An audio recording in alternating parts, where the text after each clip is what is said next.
हमने पिछले टॉपिक में देखा कि लोगों ने हाइड्रोजन गैस को जब एक्साइट किया या कोई कंटिन्यूअस स्पेक्ट्रम उस हाइड्रोजन गैस के थ्रू पास किया तो हाइड्रोजन का लाइन स्पेक्ट्रम मिला। जो हाइड्रोजन का लाइन स्पेक्ट्रम था वो मुझे ये बताता था कि हाइड्रोजन में कुछ खास तरह के एनर्जी लेवल्स हैं जिनके बीच में इलेक्ट्रॉन का ट्रांजिशन होने पे मुझे कुछ खास तरह की वेवलेंथ की लाइट मिलती है।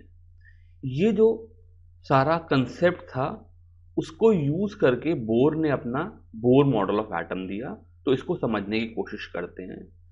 तो ये बात तो क्लियर थी कि सपोज करो मेरे पास एक न्यूक्लियस है, उसके चारों तरफ इलेक्ट्रॉन घूम रहा है, तो इलेक्ट्रॉन न्यूक्लियस से जितना दूर होगा, क्योंकि इन दोनों के बीच में अट्रैक्टिव फोर्स है, उतना ज़्यादा इलेक्ट्रॉन की एनर्जी अधिक होगी और जितना वो न्यूक्लियस के पास होगा उतनी एनर्जी कम होगी।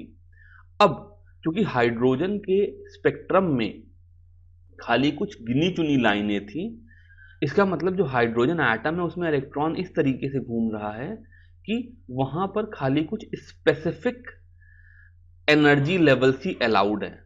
यानी कि जैसे मैं पिछले टॉपिक में दिखा रहा था, सपोज करो मेरे पास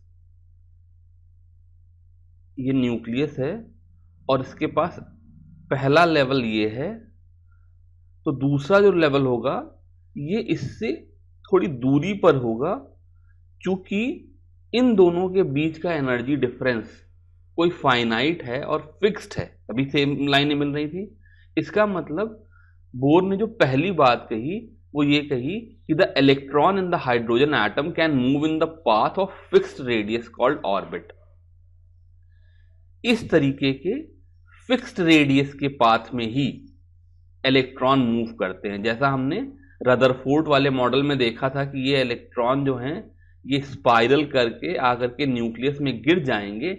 इस तरीके से वो स्पाइरल करके गिरते नहीं हैं, इनको किसी फिक्स्ड रेडियस के पाथ में ही घूमना है, जिनको मैं ऑर्बिट कहता हूं।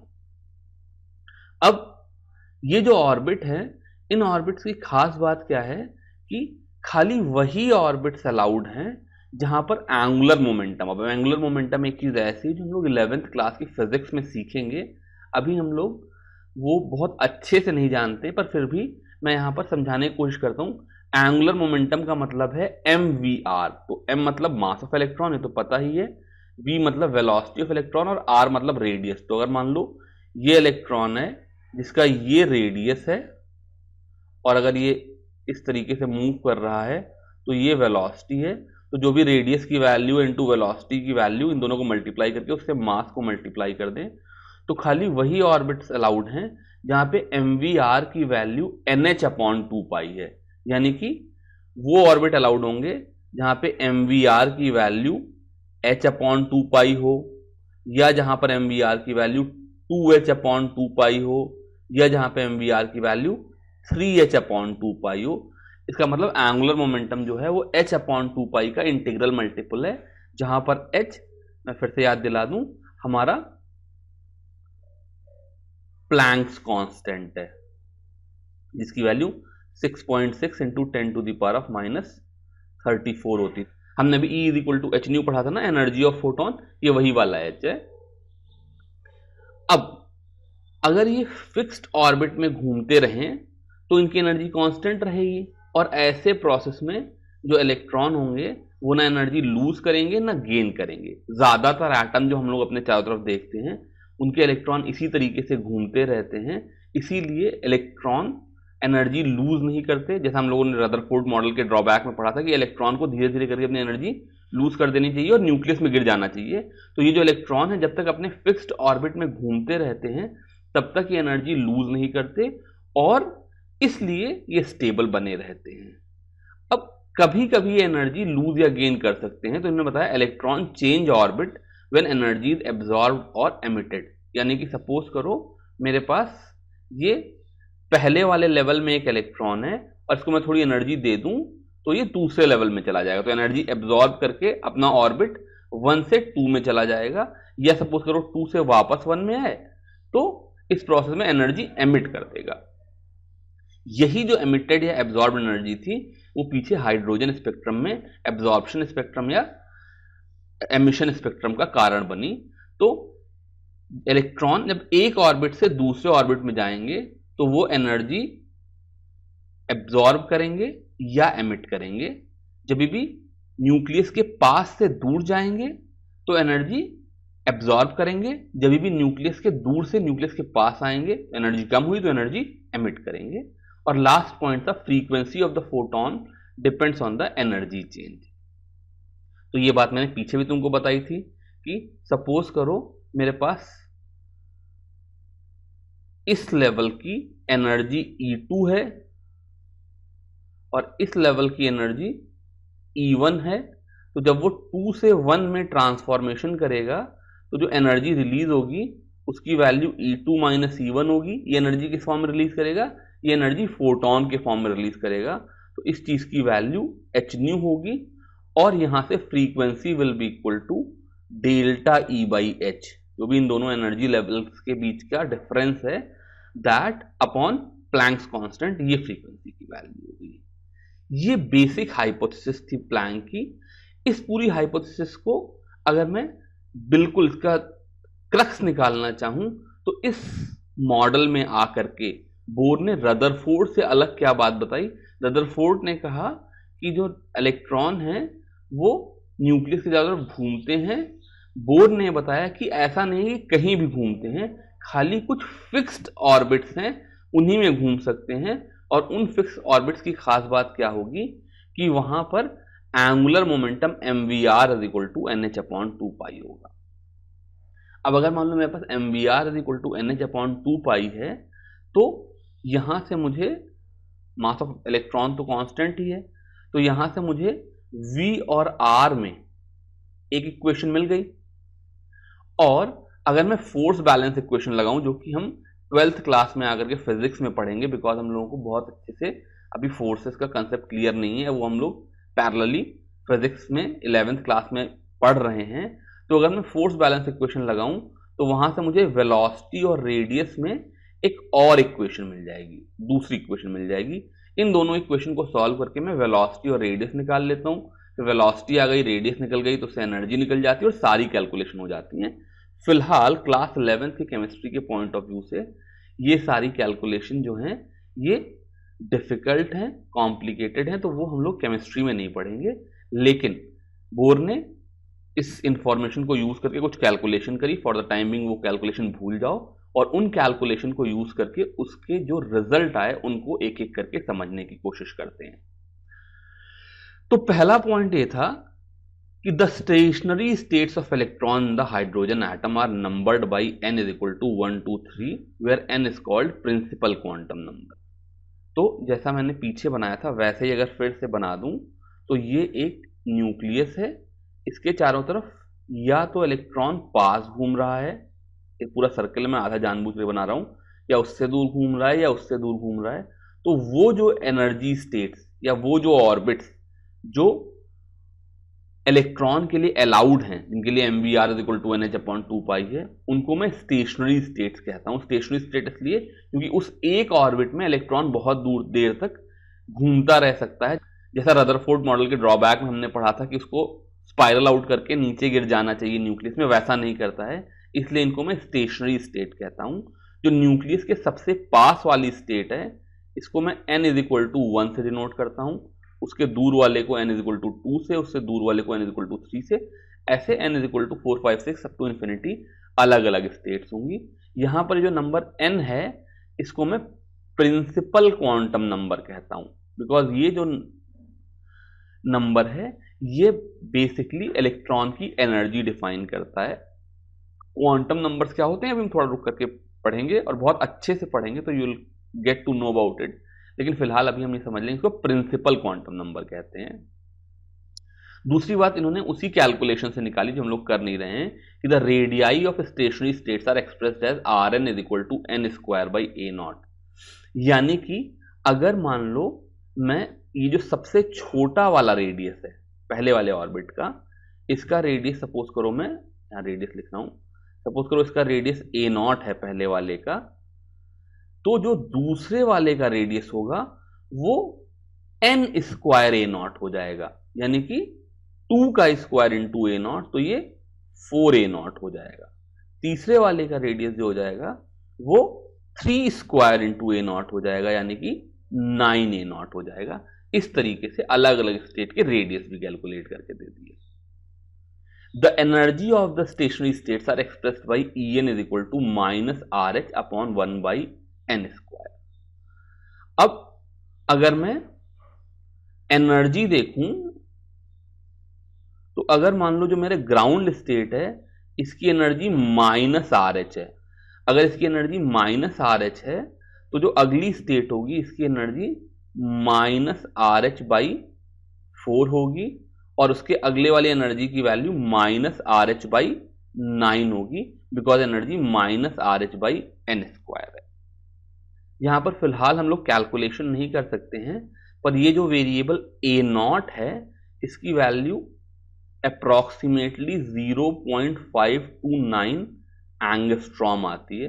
इसको मैं 5.29 into 10 to the power of -11 metre भी कह सकता हूं। तो मुझे अगर ए नॉट की वैल्यू मिल गई तो मैं first orbit, second orbit, third orbit किसी भी ऑर्बिट का रेडियस बता सकता हूं। ऐसे ही जो नंबर आर एच है इसकी कई यूनिट्स हैं, इसको लोग 2.18 into 10 to the power of -18 joule भी कहते हैं, और एक एनर्जी की यूनिट होती है इलेक्ट्रॉन वोल्ट, तो इसको 13.6 इलेक्ट्रॉन वोल्ट भी कहते हैं, जहां पे 1 electron volt is equal to 1.6 into 10 to the power of -19 joule.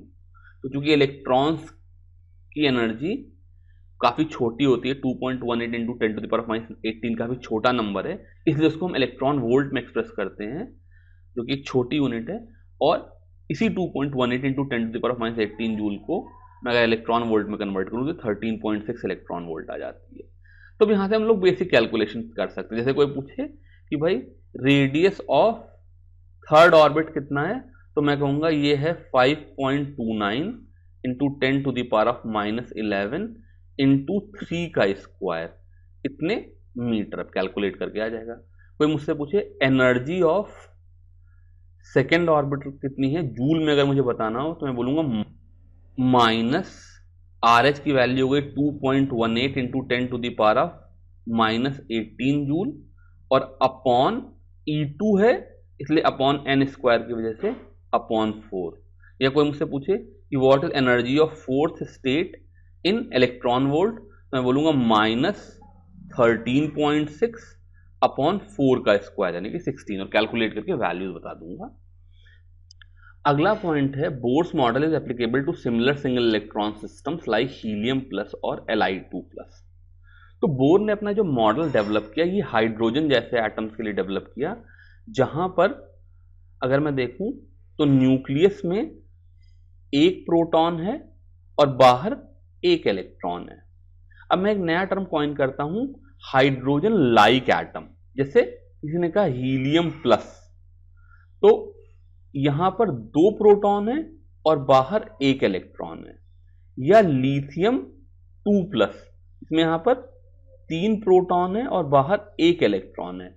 तो हाइड्रोजन लाइक एटम ऐसे सिस्टम्स होते हैं जिनमें बाहर खाली एक ही इलेक्ट्रॉन हो। ऑब्वियसली ये आयंस हो जाएंगे अगर हीलियम प्लस है, लिथियम 2 प्लस है। तो मैं एक जनरल हाइड्रोजन लाइक सिस्टम को मैं कहूंगा कि यहां पर Z प्रोटॉन है, जो कि तुम्हारा एटॉमिक नंबर होता है। हाइड्रोजन के लिए 1, हीलियम के लिए 2, लिथियम के लिए 3, और बाहर एक इलेक्ट्रॉन है। जो इस तरह का सिस्टम है इसके लिए भी बोर का मॉडल एप्लीकेबल है। अभी हम लोग डिटेल में कैलकुलेशन करके तो नहीं दिखा सकते, लेकिन फिलहाल अगर मैं इसको थोड़ा सा चेंज करूं तो हाइड्रोजन जैसे जो एटम्स हैं उनके लिए ये Rn की value n square A not की बजाय n square A not by Z हो जाएगी। इसका मतलब हाइड्रोजन के लिए तो Z की वैल्यू 1 है तो ऐसा ही एप्लीकेबल रहेगी, लेकिन अगर हीलियम प्लस के लिए कोई रेडियस पूछे तो वहां पर मैं डिवाइडेड बाई 2 कर दूंगा। तो कोई मुझसे पूछे कि हीलियम प्लस के लिए रेडियस ऑफ थर्ड ऑर्बिट कितना होता है, तो उसकी वैल्यू हो जाएगी 3 स्क्वायर इंटू ए नॉट, जिसकी वैल्यू मुझे पता ही है, अपॉन 2, बिकॉज हीलियम में 2 प्रोटॉन है तो इसका Z 2 हो जाता है। और ऐसे ही ये जो एनर्जी स्टेट हमने निकाली थी En की value -RH by n square लिखी थी, ये चेंज होकर के हाइड्रोजन लाइक एटम के लिए minus R H Z square by n square हो जाती है। यानी कोई मुझसे पूछे कि लिथियम 2+ के लिए एनर्जी ऑफ सेकेंड स्टेट कितनी होगी, तो मैं कह दूंगा इसकी वैल्यू हो जाएगी -2.18 into 10⁻⁻18 joule into Z square, जो कि लिथियम के लिए 3 है जेड, तो इसका मतलब 3 का स्क्वायर 9 और अपॉन एन स्क्वायर, तो जैसे कर रहे थे वैसे ही अपॉन 2 का स्क्वायर। तो इस तरीके से मैंने सेम जो मॉडल था उसको हाइड्रोजन लाइक स्पीशीज के लिए भी यूज कर लिया। और फिर अब अगर मुझे E1 की वैल्यू बदल गई, E2 की वैल्यू बदल गई, E3 की वैल्यू बदल गई, तो मैं एनर्जी चेंजेस भी निकाल सकता हूं। यानी कोई मुझसे पूछे कि एक हीलियम प्लस था जिसमें इलेक्ट्रॉन n=3 से n=2 में गया, तो डेल्टा E की वैल्यू हो जाएगी -RH जेड स्क्वायर बाई, जो कि 2 स्क्वायर एक्चुअली हीलियम के लिए, अपॉन 2 का square minus RH Z square by 3 का स्क्वायर। यहाँ पर एक चीज़ और बता दूं कि जो एनर्जी चेंज निकाल रहे हैं वो हमेशा energy change final minus energy change initial निकाल रहे हैं। तो अगर फाइनल एनर्जी इनिशियल स्टेट से ज़्यादा होगी, यानी कि इलेक्ट्रॉन एनर्जी एब्जॉर्ब कर रहा होगा, तो डेल्टा ई की वैल्यू पॉजिटिव होगी। और अगर इलेक्ट्रॉन एनर्जी एमिट कर रहा होगा तो फाइनल एनर्जी इनिशियल स्टेट से थोड़ी कम हो जाएगी, क्योंकि थोड़ा एमिट कर दिया, तो डेल्टा ई की वैल्यू नेगेटिव हो जाएगी। तो चाहे डेल्टा ई की वैल्यू पॉजिटिव आए या नेगेटिव आए, जब हम लोग उसको E = h करते हैं या कहीं एनर्जी चेंज की वैल्यू पूछते हैं, तो हमेशा मॉड ऑफ डेल्टा ही बोलते हैं, यानी कि हमेशा पॉजिटिव वैल्यू ही बोलेंगे। इन सब चीज़ों को अभी एक एक करके एग्जाम्पल से करेंगे। बोर के मॉडल का जो आखिरी पॉइंट था वो ये था कि it is possible to calculate velocity of electron. हम लोग यहाँ पर फिर से वेलोसिटी कैलकुलेट नहीं कर रहे हैं, लेकिन हम लोग इसी मॉडल को यूज करके वेलोसिटी भी निकाल सकते थे।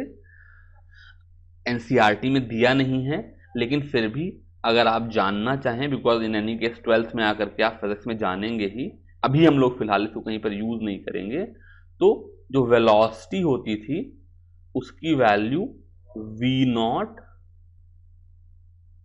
Z/n आ जाती थी। यहाँ पर Z तुम्हारा एटॉमिक नंबर और n जो है प्रिंसिपल क्वांटम नंबर था। और फिलहाल अभी हम लोग उसको ज़्यादा यूज नहीं करेंगे। यहाँ पर V0 जो है वो ग्राउंड स्टेट में इलेक्ट्रॉन की वेलोसिटी है। अब इस कंसेप्ट को यूज करके हम लोग कुछ प्रॉब्लम करते हैं। कहा what are the frequency and wavelength of photon emitted during a transition from n=5 to n=2 state of hydrogen atom.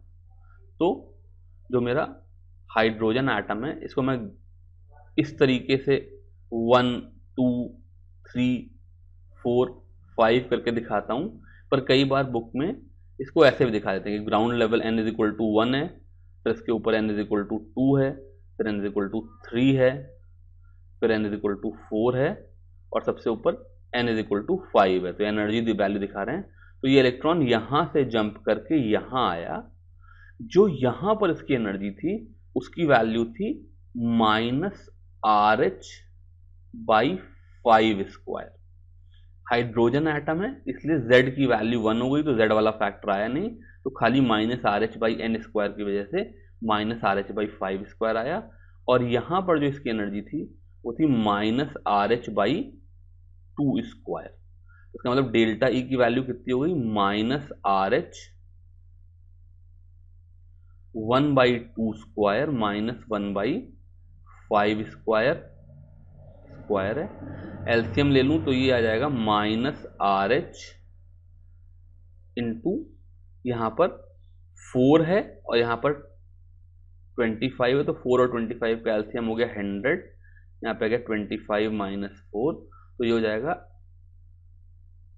-2.18 into 10⁻⁻18, ये जूल्स में एनर्जी आ गई, इंटू 23/100। तो मैंने जैसे तुमको पीछे बताया, हम लोग इस एनर्जी को मॉड ही ले लेंगे, बिकॉज एच न्यू की वैल्यू, जो एनर्जी ऑफ फोटोन इससे एमिट होगा तो हमेशा पॉजिटिव होगा।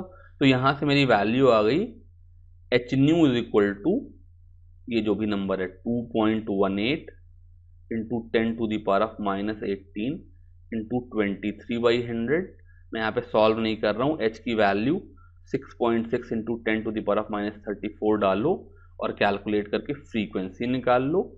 और एक बार मेरे पास फ्रीक्वेंसी आ गई तो wavelength is equal to C by nu, हमने पढ़ा था ना, nu lambda is equal to C, तो सी की वैल्यू 3 इंटू 10⁸ है, फ्रीक्वेंसी की वैल्यू आ गई है, डिवाइड करके वेवलेंथ भी निकाल दो।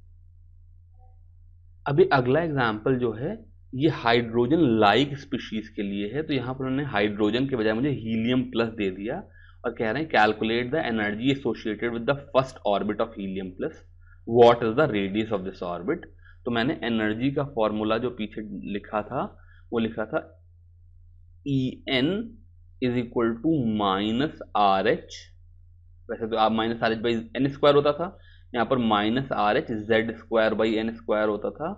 तो इसमें ये हीलियम प्लस है इसलिए z की वैल्यू 2 डाल देनी है, और चूंकि फर्स्ट ऑर्बिट है इसलिए n की वैल्यू 1 डाल देनी है, उसकी वैल्यू हो जाएगी -2.18 इंटू 10⁻⁻18 इंटू 2 का स्क्वायर 4, तो ये हो जाएगा -8.72 इंटू 10⁻⁻18 जूल। अगला सवाल है what is radius of this orbit. तो रेडियस का फॉर्मूला था Rn is equal to a0 n square by z। तो मैं फिर वैल्यू पुट करूं तो a0 की वैल्यू थी 5.29 इंटू 10⁻11 इंटू n स्क्वायर, क्योंकि फर्स्ट ऑर्बिट है इसलिए 1 का स्क्वायर तो 1 ही रहेगा, और अपॉन z, ये अपॉन 2 हो जाएगा, तो उसकी वैल्यू हो जाएगी 2.645 इंटू 10⁻11 मीटर।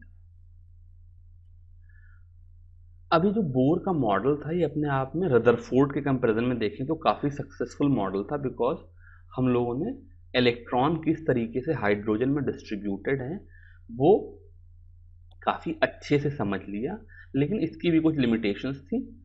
ऑब्वियसली एक डेवलप्ड साइंस में जैसे जैसे तुम कोई नई चीज़ निकालते हो वो पिछली वाली चीज़ से अच्छी होती है, लेकिन फिर भी कुछ कमियां होती है, तभी अगला मॉडल आता है, अगला थ्योरी आती है, तो उनको समझने की कोशिश करते हैं। तो पहली बात उन्होंने कही कि it can not predict final structures of atom. तो जैसे मैं पीछे एटॉमिक थ्योरी पढ़ रहा था तो डाल्टन के टाइम में हमने कहा कि एटम इनडिस्ट्रक्टिबल है, लेकिन जब साइंस थोड़ी और इवॉल्व हुई, हमने केमिस्ट्री थोड़ी और डिटेल्स, हमने और अच्छे से एक्सपेरिमेंटेशन करना सीखा, तो हमने पाया कि जो एटम है उसको भी तोड़ सकते हैं। ऐसे ही जो बोर का मॉडल था वो उस समय जैसा हाइड्रोजन स्पेक्ट्रम दिखता था उसको तो एक्सप्लेन कर पाया, लेकिन जब हम लोगों ने कुछ और एडवांस स्पेक्ट्रोस्कोपिक टेक्निक लगाई, यानी कि स्पेक्ट्रोस्कोपिक मतलब और एडवांस तरीकों से स्पेक्ट्रम बनाने की कोशिश करी, जिनके डिटेल में हम लोग अभी नहीं जा रहे हैं, तो क्या पता चल के आया कि उसमें फाइन स्ट्रक्चर्स होते थे। फाइन स्ट्रक्चर का मतलब ये है कि सपोज करो कोई ट्रांजिशन है, सपोज करो मेरा कोई ट्रांजिशन है n इज इक्वल टू 2 से n इज इक्वल टू 1 तक, जिसके लिए जो लाइट है उसकी वेवलेंथ 121 नैनोमीटर है अप्रॉक्सीमेटली। तो अगर मैं बहुत अच्छी स्पेक्ट्रोस्कोपिक टेक्निक लगाऊं, कुछ नई टेक्नोलॉजी लगाऊं जिनके बारे में मैं बताना नहीं चाहता फिलहाल अभी, तो क्या पता चल के आएगा कि जिस लाइन को मैं 121 नैनोमीटर की लाइन समझ रहा था वो वास्तव में एक लाइन ना होकर के पास पास में 3 लाइनें थी। जब फोकस करके देखा तो पता चला कि वो एक से ज़्यादा लाइनें थी, जिसमें से एक तो 121 की थी, दूसरी 120.9 की थी और तीसरी 121.1 की थी।